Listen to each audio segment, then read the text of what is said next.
बारे में जो चैप्टर पढ़ रहे थे वो सेल का चैप्टर था, और सेल के बारे में हम एक एक इंफॉर्मेशन ले रहे हैं, मल्टी सेलुलर, यूनिसेलुलर, सारा हम धीरे धीरे देख रहे हैं।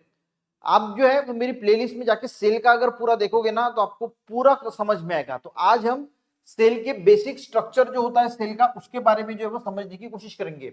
अब हमने जो सेल देखा तो उसके अंदर भी बहुत सारी चीजें होती है, ऐसा नहीं कि सेल है तो उसके अंदर भी जो है उसका स्ट्रक्चर में, जैसे हम हमारा घर बनाते हैं तो घर के अंदर भी कमरे होते हैं, कमरों के अंदर फर्नीचर होता है, उसी प्रकार जो सेल होता है ना उसके अंदर भी बहुत सारी चीजें होती है।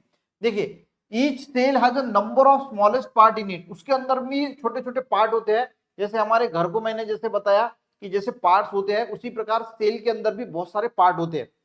सम present in all cell type. अब ऑल सेल टाइप का मीनिंग क्या होता है, देखिए कुछ जो पार्ट होते हैं, जैसे आपने घर को देखा होगा तो घर में कंपाउंड बनाते हैं, तो वो सभी के घरों पे जनरली देखने को मिलता है। तो वैसे ही अब ऑल टाइप ऑफ सेल का मीनिंग क्या होता है, एक होते हैं प्लांट के सेल और एक होता है एनिमल का सेल। ठीक है, तो प्लांट सेल और एनिमल में थोड़े डिफरेंस होते हैं, यानी कुछ कुछ चीजें प्लांट सेल में होती है, कुछ कुछ एनिमल्स में होती है, और कुछ चीजें दोनों के इसमें सेल के अंदर प्रेजेंट होती है।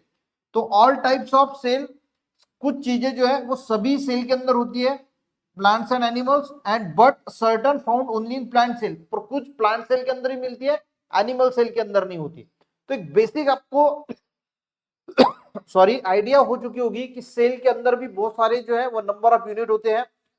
कुछ जो पार्ट है वो प्लांट सेल में होते हैं, कुछ एनिमल सेल में होते हैं, और कुछ दोनों के इसमें कॉमन होते हैं।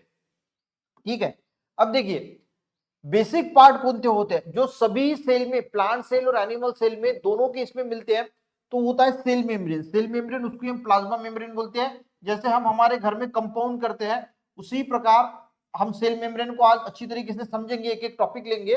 पर आपको सबसे पहले समझना है कि सेल मेम्ब्रेन होता है, साइटोप्लाज्म होता है, न्यूक्लियस होता है और माइटोकॉन्ड्रिया। ये जो पार्ट है ये बेसिक पार्ट है जो सभी सेल में हमें देखने को मिलते हैं। ठीक है, तो parts only present in plant cell, plant cell के अंदर ही सिर्फ प्रेजेंट होते हैं। सेल वॉल है, क्लोरोप्लास्ट है और लार्ज वोक्यूल्स है, ये कुछ सेल के अंदर जो प्रेजेंट होते हैं वो प्लांट सेल के अंदर प्रेजेंट होते हैं। ठीक है, अब देखते हैं एनिमल सेल और प्लांट सेल। देखिए ऐसे कुछ प्रकार से होते हैं, जैसे हमने सेल मेम्ब्रेन को देखा। ठीक है, तो सेल मेम्ब्रेन यानी प्लाज्मा मेम्ब्रेन एनिमल सेल में भी प्रेजेंट है, और ये जो सेल मेम्ब्रेन है ये प्लांट सेल में भी प्रेजेंट है। तो सेल मेम्ब्रेन आपको याद रखना है कि सेल मेम्ब्रेन जो है वो दोनों इसमें जो है वो प्रेजेंट होते हैं। सिर्फ फर्क क्या है कि सेल मेम्ब्रेन एनिमल सेल में बाहर का है, और यहाँ पे सेल मेम्ब्रेन के ऊपर भी सेल वॉल जो है वो प्रेजेंट होती है। तो यहाँ पे हम सेल मेम्ब्रेन के बारे में जो है वो देखने की कोशिश करेंगे। तो सबसे पहले जो सबसे पहला पार्ट है सेल मेम्ब्रेन, उसको जो है वो समझने की कोशिश करेंगे।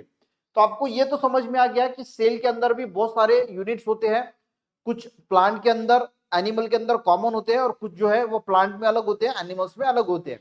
ठीक है, तो सबसे पहला सेल मेम्ब्रेन जो प्लांट्स में भी होता है, एनिमल्स में भी होता है। Every cell is covered by thin sheet of skin which is called cell membrane और प्लाज्मा मेम्ब्रेन। जो सेल होता है उसको जो कवरिंग होती है, एक थिन स्किन की हम बोल सकते हैं, उसको बोला जाता है। यानी एक सेल जो है, सेल को एक कवरिंग है, जैसे हमारे घर में कंपाउंड होता है उसी प्रकार सेल को सेल मेम्ब्रेन से कवरिंग होती है, जिसको हम सेल मेम्ब्रेन या फिर प्लाज्मा मेम्ब्रेन बोलते हैं। फाउंड इन ऑल सेल्स, और ये प्लांट सेल में भी मिलती है और एनिमल सेल में भी जो है वो देखने को मिलती है।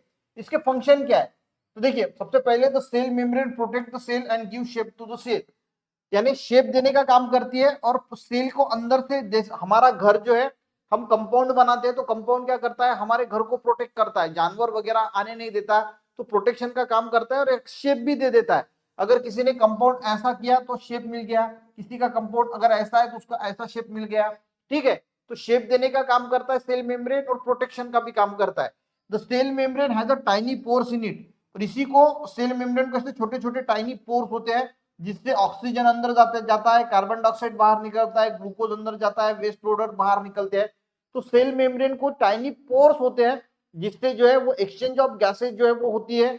यानी हम जो सांस ले रहे हैं वो ऑक्सीजन सेल तक भी पहुंचना चाहिए ना, तो सेल तक पहुंचने के लिए वो ऑक्सीजन सेल मेम्ब्रेन को छोटे छोटे पोर्स होते हैं, जिससे वो जो है वो अंदर बाहर आता है, कार्बन डाइऑक्साइड बाहर निकलता है, ग्लूकोज अंदर जाता है, वेस्ट मटेरियल बाहर निकलता है, and it separate the cell from one another. अब देखिए बहुत सारे सेल होते हैं, तो सेल मेम्ब्रेन की वजह से एक सेल दूसरे सेल से सेपरेट होता है। It separate the cells from one another and also from the surrounding medium, surrounding से भी और एक दूसरे से भी ये सेपरेट होने के लिए जो है वो सेल वॉल जो है वो मदद करती है, सेल मेम्ब्रेन जो है वो मदद करती है। तो सेल मेम्ब्रेन बच्चों समझ में आ गया। सेल मेम्ब्रेन क्या होता है? Every cell is covered by thin sheet of skin wall is known as cell membrane और plasma membrane found in all cells. उसके बाद सेल मेम्ब्रेन का फंक्शन क्या है? सेल मेम्ब्रेन प्रोटेक्ट करता है सेल को, उसी के साथ इसमें टाइनी पोर्स होते हैं जिसकी वजह से एक्सचेंज होता है and it separate the cells from one another, एक दूसरे सेल से वो सेपरेट करने का काम करती है। तो आई थिंक आपको नेक्स्ट इसमें हम एक एक पार्ट लेंगे, जो है माइटोकॉन्ड्रिया है, साइटोप्लाज्म है, सेल वॉल है, वो एक एक करके जो है वो समझने की कोशिश करेंगे। तो आज सेल मेम्ब्रेन यानी प्लाज्मा मेम्ब्रेन को समझने की कोशिश की और बेसिक क्या स्ट्रक्चर होता है सेल का उसको समझने की कोशिश की। वीडियो अच्छा लगे एक लाइक जरूर करना, दोस्तों को भी शेयर करना, चैनल पे नए जरूर सब्सक्राइब करना। मिलते नेक्स्ट वीडियो में, तब तक के लिए जय हिंद।